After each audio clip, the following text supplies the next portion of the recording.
খালেদা জিয়ার এন্ডোস্কোপি সম্পন্ন হয়েছে। মেডিকেল বোর্ড জানিয়েছে এতে বন্ধ হয়েছে পাকস্থলীর রক্তক্ষরণ। শারীরিক অবস্থা ঠিক থাকলে রোববার লন্ডন নেওয়া হবে বিএনপি চেয়ারপারসনকে। কাতার সরকারের ব্যবস্থাপনায় আজ জার্মানি থেকে এয়ার অ্যাম্বুলেন্স আসার কথা রয়েছে। এদিকে শুক্রবার সকালে দেশে ফিরেই শাশুড়ি খালেদা জিয়াকে হাসপাতালে দেখতে যান তারেক রহমানের স্ত্রী ডাক্তার জুবাইদা রহমান। অংশ নেন মেডিকেল বোর্ডের বৈঠকে। শেখ হাসিনা সরকারের পতনের পর দ্বিতীয় দফায় দেশের মাটিতে বিএনপির ভারপ্রাপ্ত চেয়ারম্যানের স্ত্রী ডাক্তার জুবাইদা রহমান। দীর্ঘ ভ্রমণ ক্লান্তি থাকলেও এয়ারপোর্ট থেকে সরাসরি হাসপাতালে যাত্রা করেন জুবাইদা রহমান। কঠোর নিষেধাজ্ঞা থাকায় রাস্তায় ভিড় করেননি দলীয় নেতাকর্মীরা। এ সময় জুবাইদা রহমানের চোখে মুখে ছিল খালেদা জিয়ার জন্য উদ্বেগ, উৎকণ্ঠা। কারণ কথা ছিল দেশে নেমেই শাশুড়িকে নিয়ে ফের লন্ডনে যাত্রা করবেন তিনি।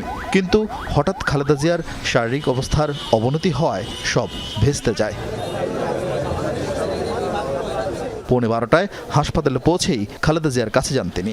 শয্যা পাশে কয়েক ঘন্টা অবস্থান করে অংশ নেন মেডিকেল বোর্ডের মিটিংয়ে। পরীক্ষা নিরীক্ষা করেন সব স্বাস্থ্যগত রিপোর্ট। বিকেলে আবার নিজের মায়ের সাথে দেখা করতে ধানমন্ডিও যান তিনি। এর আগে বিএনপি মহাসচিব জানান, বৃহস্পতিবার রাতে হঠাৎ অবনতি হয় খালেদা জিয়ার শারীরিক পরিস্থিতির। যান্ত্রিক ত্রুটি থাকায় বিকল্প এয়ার অ্যাম্বুলেন্স পাঠানোর সিদ্ধান্ত নিয়েছে কাতার সরকার। পরশু অর্থাৎ রোববার তাকে লন্ডনে নিয়ে যাওয়া সম্ভব হবে।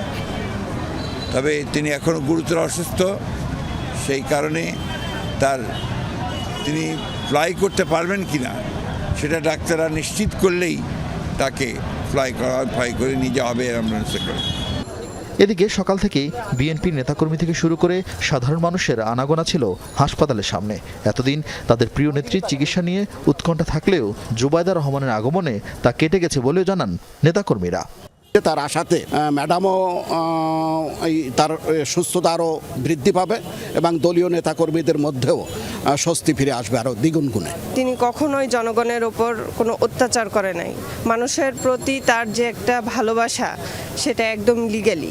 দেশপ্রেমিক আছেন, খুব ভালো লোক আছে, আমরা দোয়া করি আরও ভালো হোক। আগামীকাল বিকেলে এয়ার অ্যাম্বুলেন্স ঢাকায় আসার কথা রয়েছে। আরেফিন শাকিল, যমুনা নিউজ, ঢাকা। রাজধানীর এভারকেয়ার হাসপাতালের সামনে আছেন আমাদের সহকর্মী হাসান মিসবাহ। খালেদা জিয়ার শারীরিক অবস্থার খোঁজ খবর রাখছেন তিনি। আমরা যাচ্ছি তার কাছে।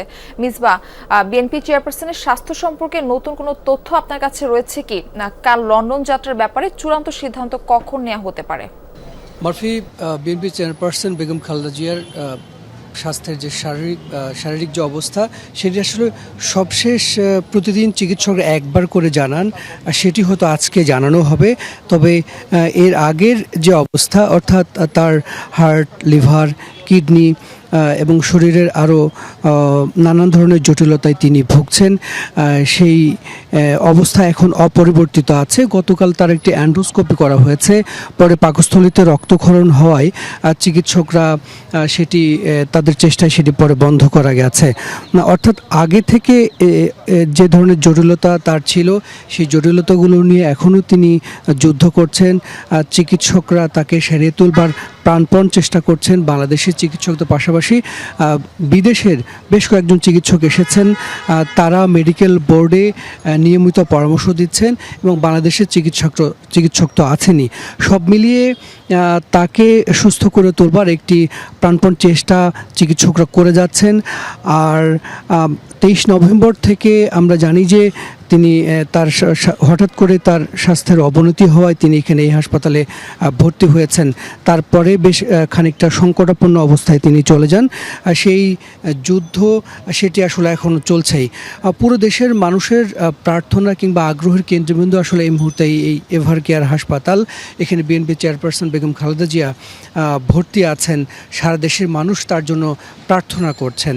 তবে তাকে সারিয়ে তুলবার জন্য বা আরও উন্নত চিকিৎসার জন্য তাকে লন্ডন নেয়ার কথা, লন্ডন ব্রিজ হাসপাতালে তার চিকিৎসা হওয়ার কথা। তারই অংশ হিসেবে একটি এয়ার অ্যাম্বুলেন্স এখানে আসার কথা ছিল কাতার থেকে। পরবর্তীতে যান্ত্রিক ত্রুটির কারণে সেটি আসলে আসতে পারেনি, যার কারণে তার বিদেশে চিকিৎসা নেওয়ার যে বিষয়টি সেটি খানিকটা পিছিয়ে গেছে। গতকালকে জানানো হয়েছে যে জার্মানির একটি এয়ার অ্যাম্বুলেন্স বাংলাদেশে আসবে, সেটি আজকে এসে পৌঁছানোর কথা। সেক্ষেত্রে চিকিৎসক এবং বেগম খালেদা জিয়ার শারীরিক অবস্থার উপরে আসলে নির্ভর করছে যে তাকে কখন নেওয়া হবে। চিকিৎসক যদি তাকে বিদেশে নেওয়ার মতো নেওয়া যাবে এই পরামর্শটি দেন, তাহলে হয়তো জার্মানির এয়ার অ্যাম্বুলেন্সে করে আগামীকালকে তাকে বিদেশে নেওয়া হবে। তবে একটি সূত্র বলছে যে এই বিদেশে চিকিৎসা নেওয়ার যে বিষয়টি, সেটি হয়তো আরও 2-1 দিন পিছিয়ে যেতে পারে। সেটি নিয়ে হয়তো নিশ্চয় দলের পক্ষ থেকে আজকে গণমাধ্যমকে জানানো হবে। মারফি। জি মিসবা, আপনাকে ধন্যবাদ। আপনার মাধ্যমে সেখানকার খবরাখবর আমরা জানছিলাম।